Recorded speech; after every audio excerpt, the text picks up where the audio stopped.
and welcome back to the Goodreads Virtual Book Club. I'm Brianna, and this is... Hi, I'm Elsa.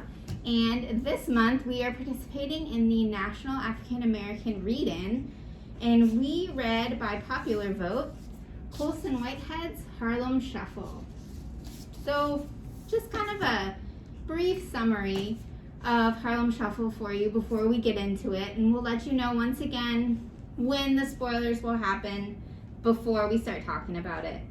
But basically, Harlem Shuffle is about a man named Ray Carney who owns a furniture store in Harlem, New York.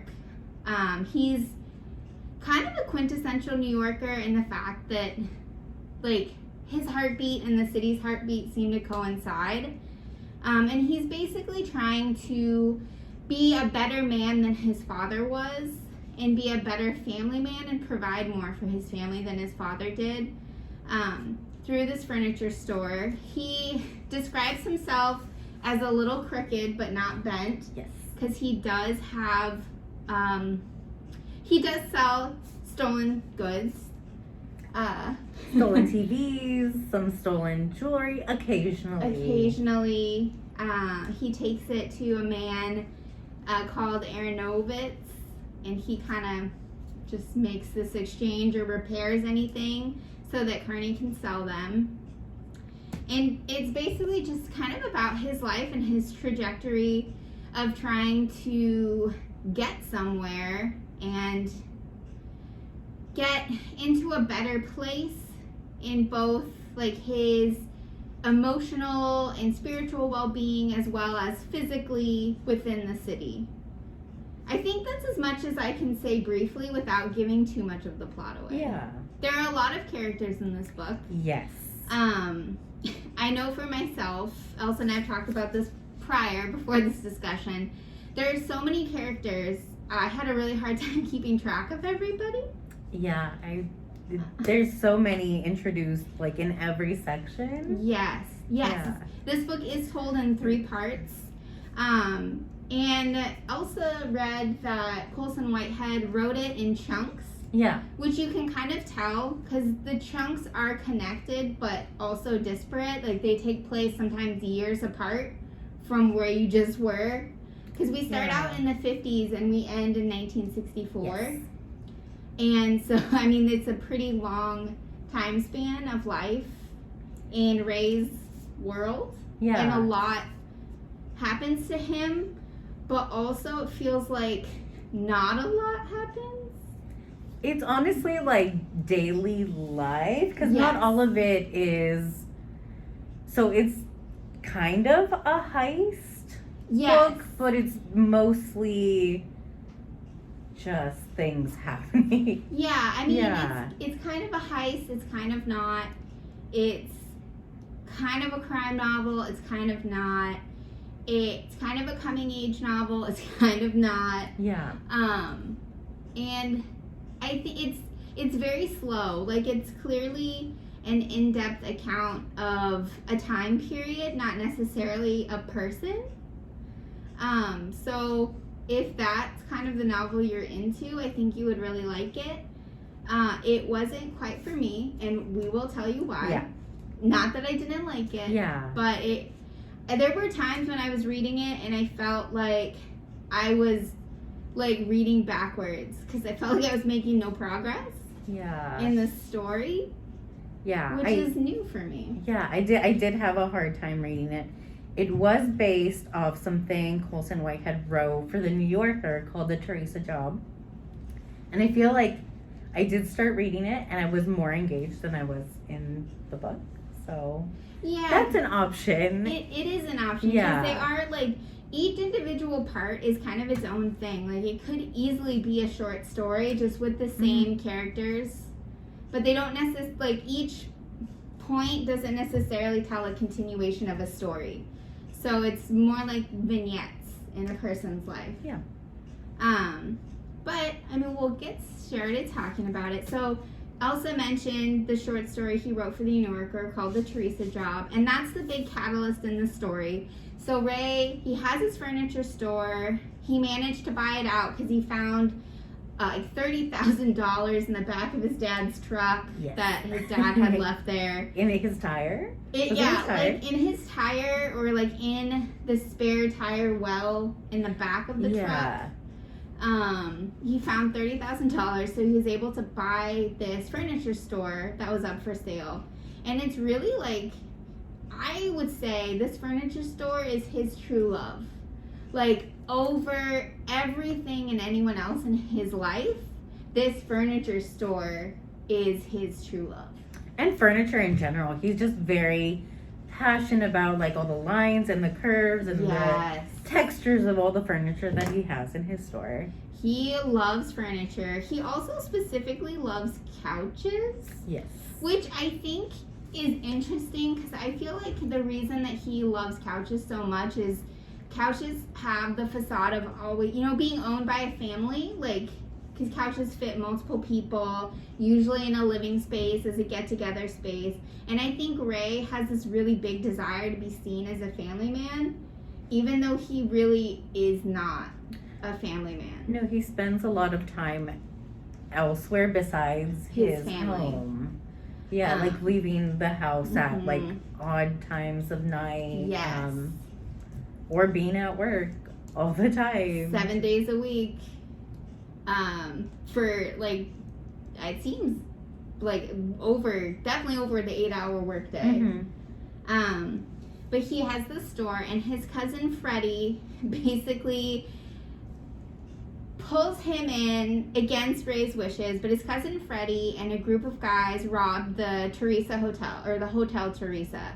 And they stole a bunch of stuff, and they made local mobsters really angry because they stole something important to somebody. Yes. And so basically the heat gets thrown on Ray because Freddie drops all this stuff off at Ray's furniture store and is like, well, you're my cousin, you're basically my brother, I love you, help me. Here's some trouble. Here's some trouble, you have to deal with it because we're family. And Ray does. He takes the stuff in, and he like uses his connections to try and sell it off before Freddie gets in too much trouble. Even though everybody's looking for Freddie. And everybody else. And there's a couple guys that were in this group. One's named Miami Joe, and he's like also a big mobster in his own right. Not as big as the guys that are after Freddie. I think they come up later, but the main guy's name is Montague, and he's like the head of this mafia mobster connection. But Miami Joe kind of wants to take all of the profits himself, and so he kills Arthur, who was the safecracker that got the jewelry. I guess it was a up-and-coming actress, and she had a very famous boyfriend. Yes. And the boyfriend had connections to Montague, and that's how that all happened. So so then there's like a big standoff with Miami Joe, because another character comes in named Pepper, and Pepper knows Ray because Pepper worked with Ray's father. Was he like Big Carney? Big.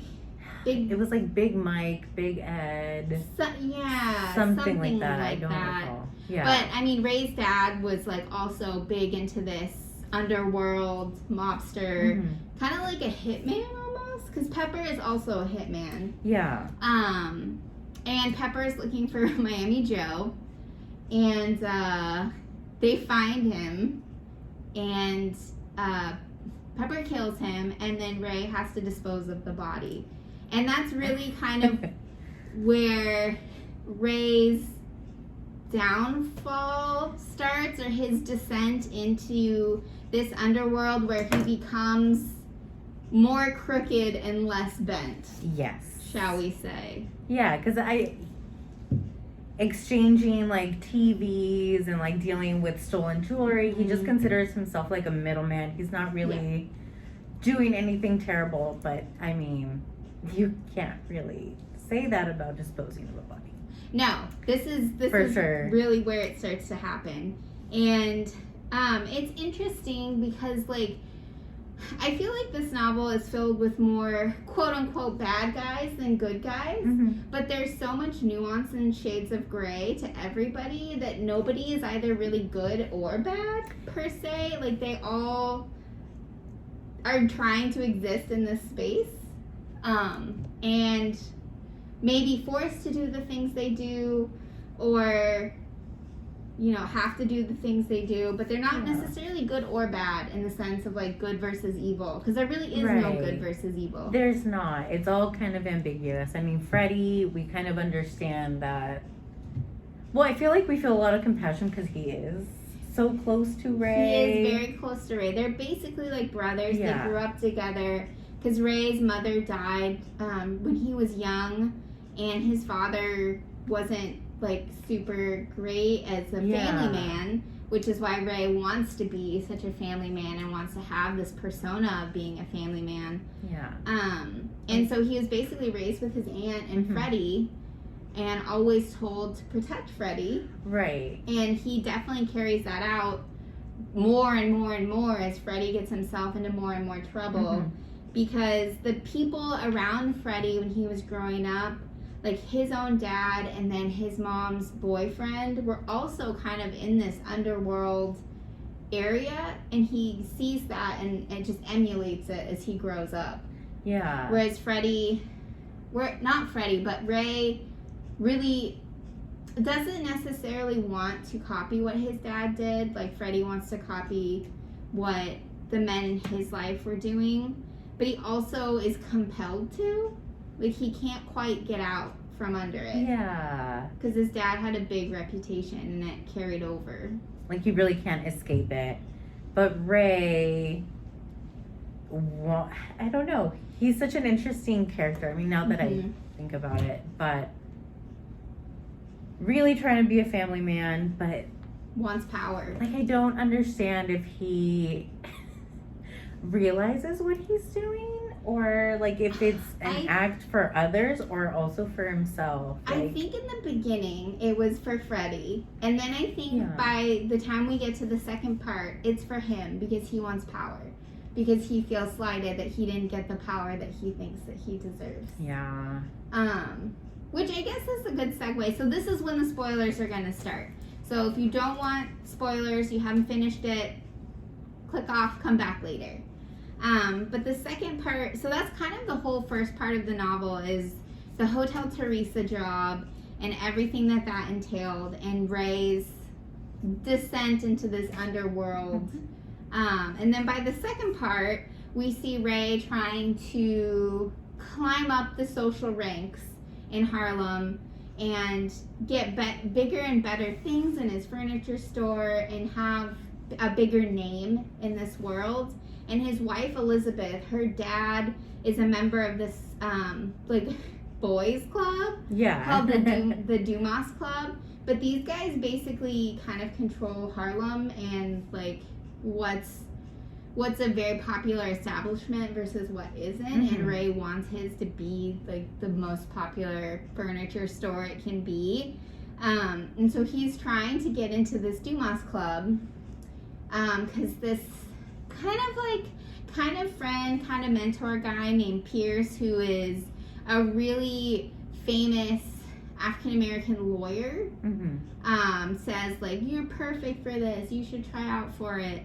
So he does, but he has to give this guy Duke $500 in order to join, or they won't even consider him. Yes. So Ray like works his butt off to get this $500 together. He takes some of their, because he and his family, so Elizabeth, they have a daughter named May, and they just had a son named John. And so they want a better apartment, because where they are is... They're just kind of stacked on top of each other. Don't really have a lot of space. No, don't have a lot of room. Yeah. They don't have like air conditioning or anything, and it's super, super hot. Yeah. Which, just kind of tangent, I think that Colson Whitehead did a great job of describing like New York in the summer. Yes. Because I felt it. Yes. And like the settings that he creates are incredible. Like, he's so detailed. Like, you can see this Harlem in 1959, 1962, 1964, from the way people are dressed to the cars that they're driving to the storefronts that they're viewing. Like, I feel like you're really right there with them. Yeah, you're hot and sticky too. Yeah, fanning yourself, fainting. Like. Yeah. Anyways, tangent over. But, you know, he's trying to better his family and himself. Like I said, I think that he does want power. I think that, like, his dad had a different kind of power, and he doesn't necessarily want what his dad had, but he wants to be someone. Like, he wants his name to be known to the people that he wants it to be known to. Yeah. I think there's a couple times where it's mentioned, because it says Carney's Furniture. I think that's just what it is. There's like an emphasis on like his name and life. Yes. And I guess that's not the kind of success he wants, despite being kind of passionate. Like, that's where he's drawn to having kind of that underground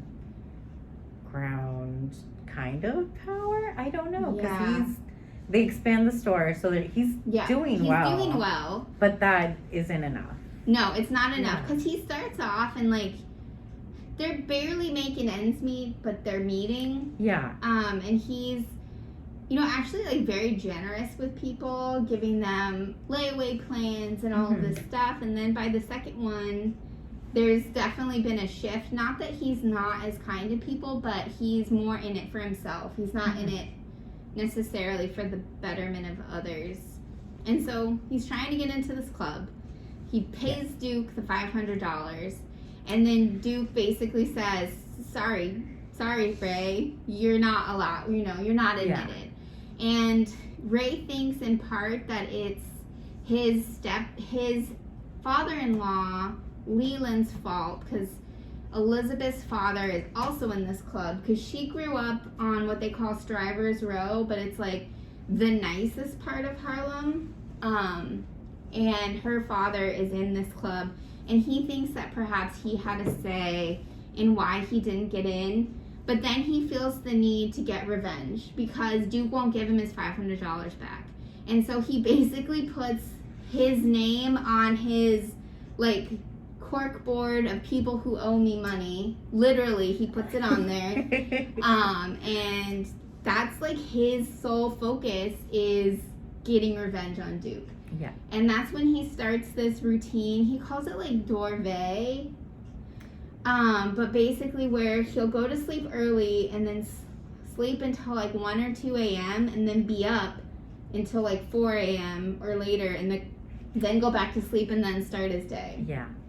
So that's kind of where he starts having these like parallel lives where he has this like waking Ray, where he's a family man, he runs a store. Now he also is able to have dinner with his kids and his wife. And then there's the night side, the criminal side of Ray, where he is trying his darndest to get revenge on Duke because he won't let him into his club and he won't give his $500 back. Yeah. And he does it in a very, like, shocking way. I thought it was a little wild. He really starts to get closer to Pepper because Pepper is kind of like his doorway essentially into this underworld that he needs to go down in order to get revenge on Duke and claim some of this power that he thinks has been stolen from him.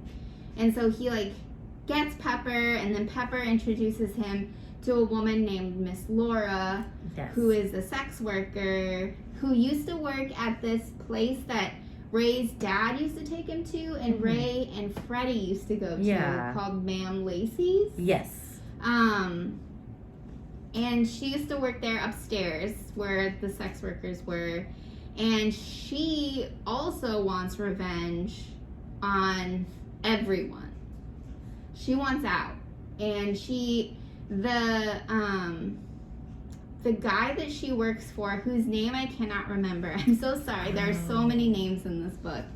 But she wants him gone because he will kill her if she tries to leave. It's like a domino effect that they're setting up. Mm-hmm. So, like, setting up all of these dominoes, and then they're going to, like, start the catalyst and they all come falling down. Yeah.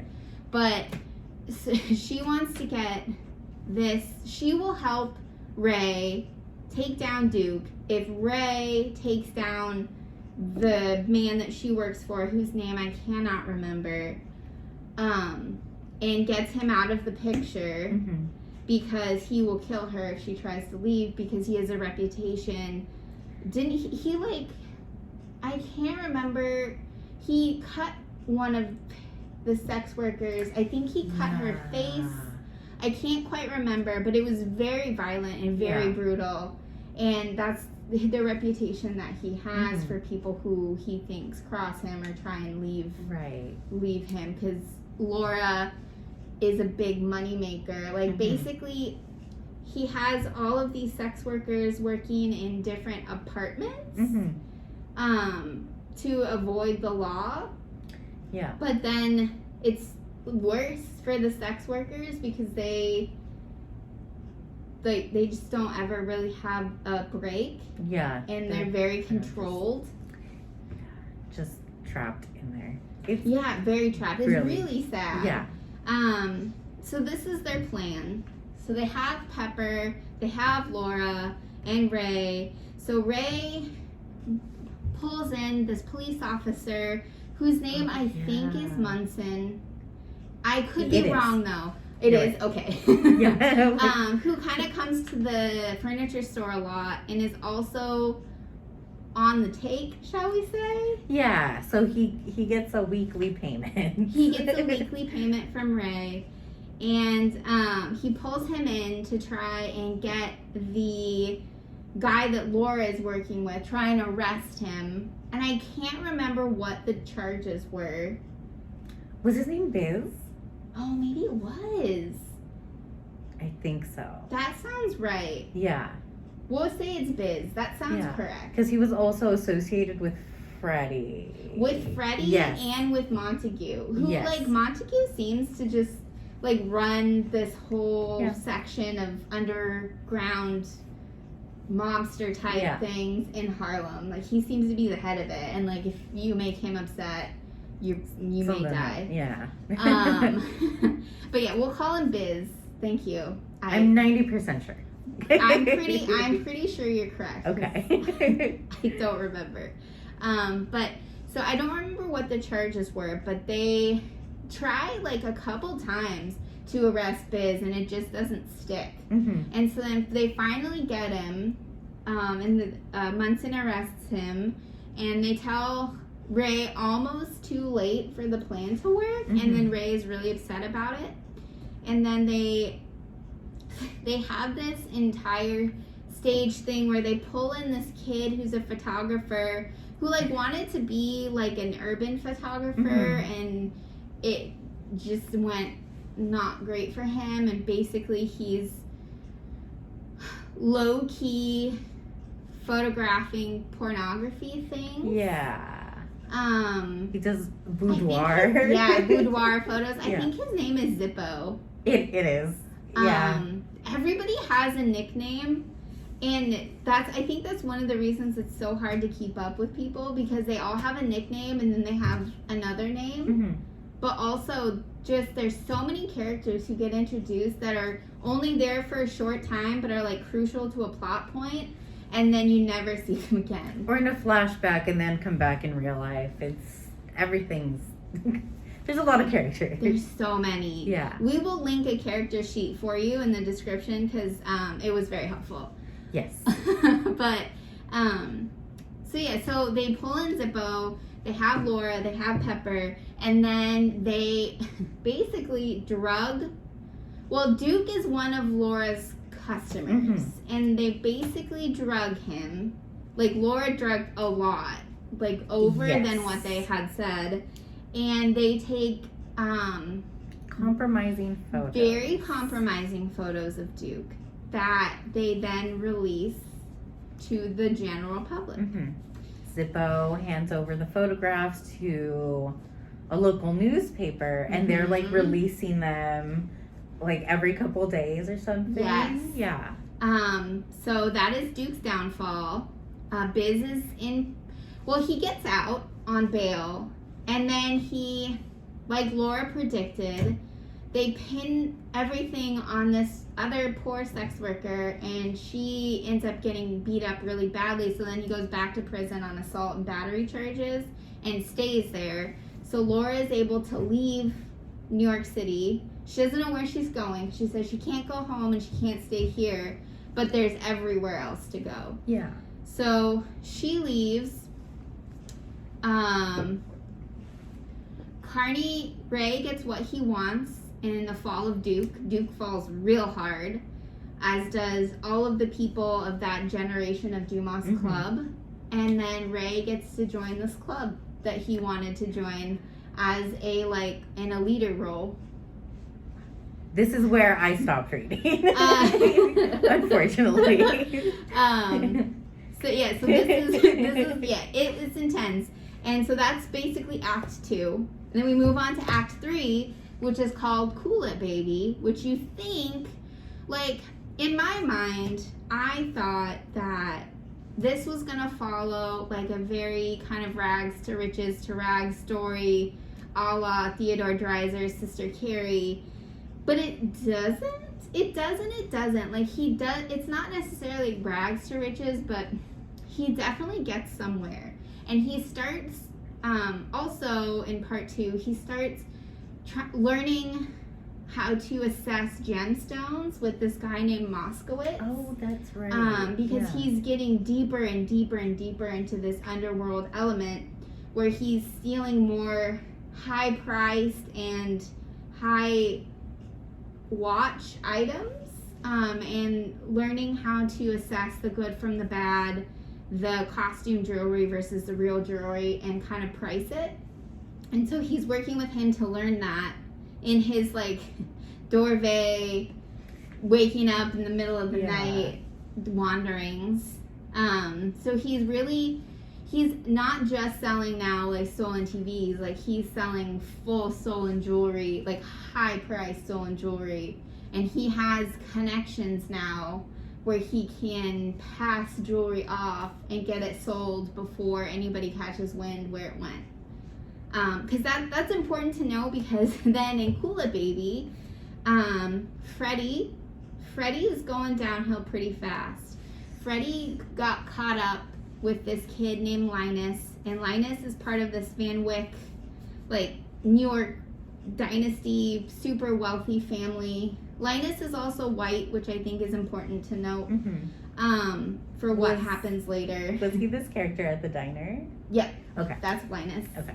And he kind of takes Freddie down this bad path where Freddie gets really addicted to drugs and really distances himself from his family. He doesn't really talk to Ray anymore. He doesn't talk to his mom. He doesn't check in with anyone. And he's getting skinnier and skinnier, and they're really worried about Freddie. And Ray is going and seeing his aunt more, because they're all worried about Freddie and what's happening with Freddie. And basically, Freddie and Linus hatch a plan to steal this super, super expensive jeweled necklace, emeralds, diamonds, all kinds of stuff, from Linus's family's home in super rich New York, Manhattan, and sell it for drugs. And so they do get it, and Freddie gives it to Ray to put in his safe, but tells him not to open it. But also basically pulls the same card that he did with the Hotel Teresa, you're basically my brother, we're family, you have to help me, you have to protect me.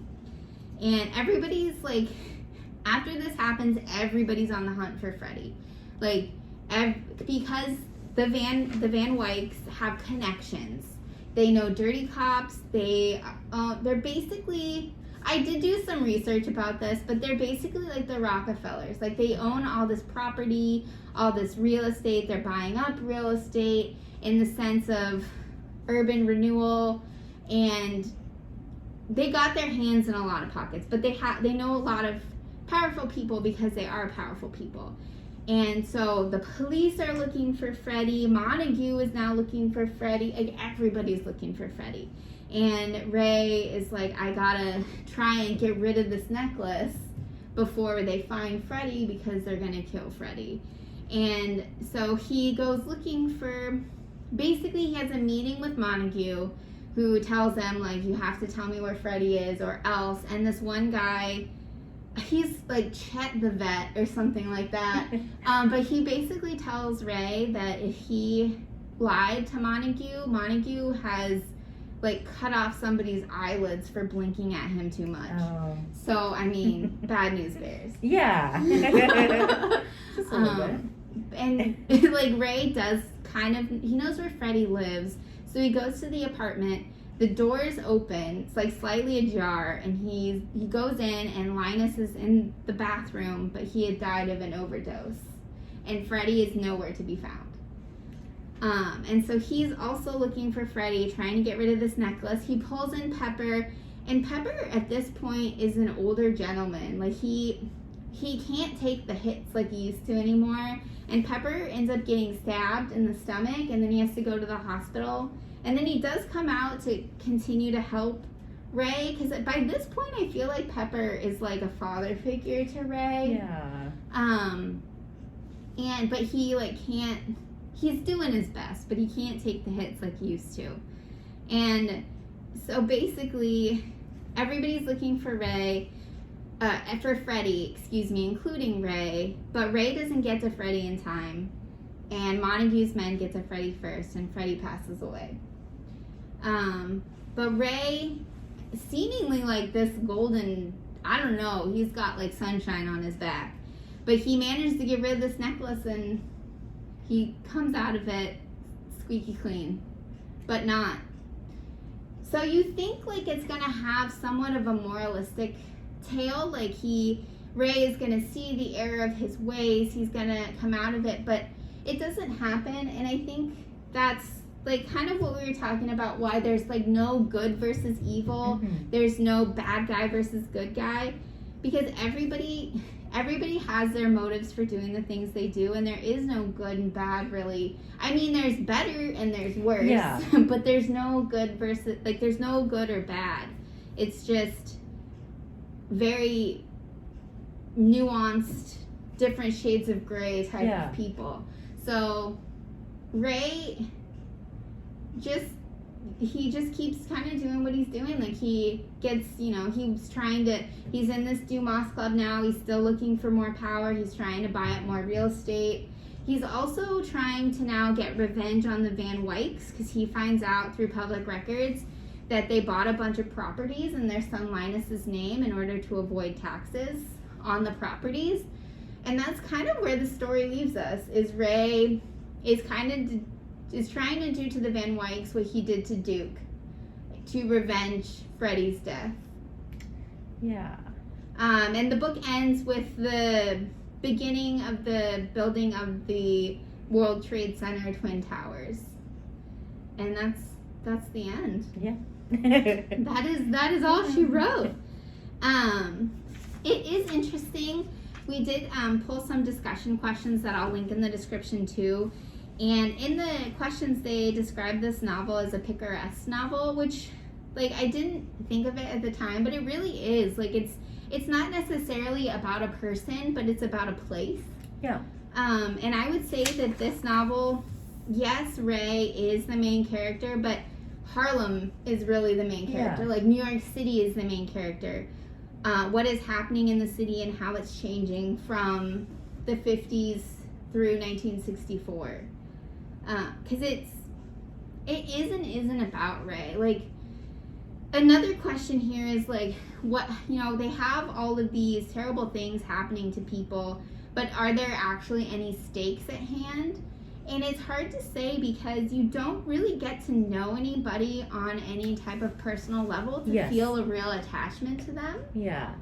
I almost feel like a camera set up in front of Carney's furniture store, and we're just like seeing people pass by, and that's how we're understanding the story. Ray just happens to be the narrator. Yeah. And like you do kind of get to peek in his head, but not really. It's like No. you're outside of Ray too. Like he's narrating the events, but you don't necessarily know what he thinks. Yeah. And it was interesting, and I think for me, I enjoyed the setting. I thought his writing was excellent, but it was just a little bit too slow of a pace. I think it would have been better as a short story Mm-hmm. or as like a series of short stories instead of one long novel.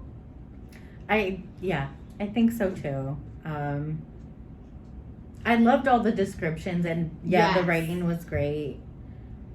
Descriptions of furniture were a little too much. It was a bit much, but also the descriptions of like the city. Mm-hmm. I feel like if I had come into the book knowing it wasn't a heist novel and it was more of just like a snapshot of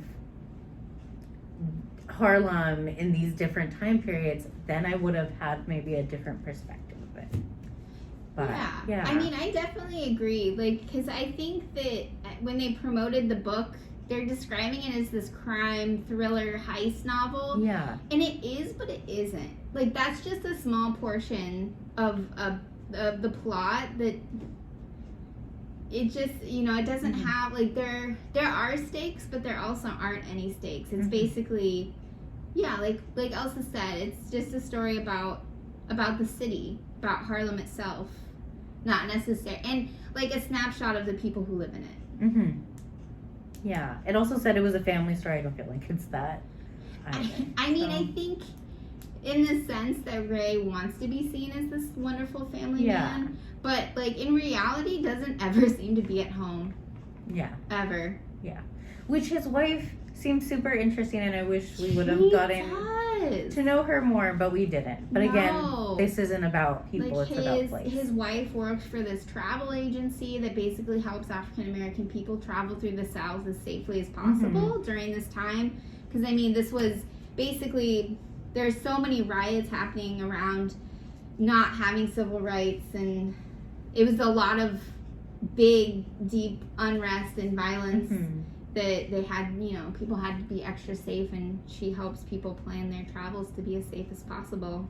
Yeah. And she seems like the coolest character in this book. Yeah, and I just read about her. She was very interesting. She is.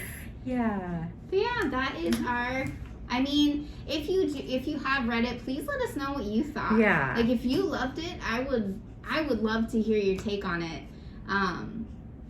And please do join us in March. For March, we are reading a short story collection called Her Body and Other Parties. So I hope you join us then. See you next time.